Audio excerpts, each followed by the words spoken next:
guys, ano naman nga ni ang tinderang mamiyan ng Bicol.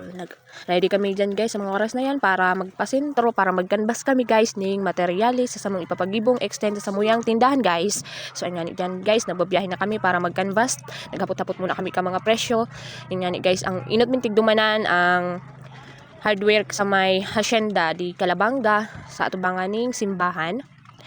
Yan, kaso nag-canvas muna kami sa iba guys, tapos napamahal nga ni duman sa may harani ng sentro, kaya nagbalik kami duman sa may talakop na lang para hadami na samuyang pambayad guys para ibayad na.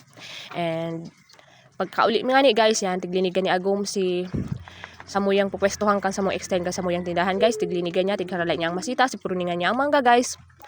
Yan guys, nahali niya na dyan si mga masitas and nagpruning niya siya sa mangga guys. Yan, tigahakot niya na dyan sa mga oras na yan guys. Tigahakot niya na ang mga napruning niyang mangga guys para maging malinig na samuyang tutugdukaning extend sa samuyang tindahan guys. Salamat sa pagdalan and abangan niyo na lang ang masunod ng video para sa samuyang journey kasamong extend kan tindahan. Salamat guys, bye bye!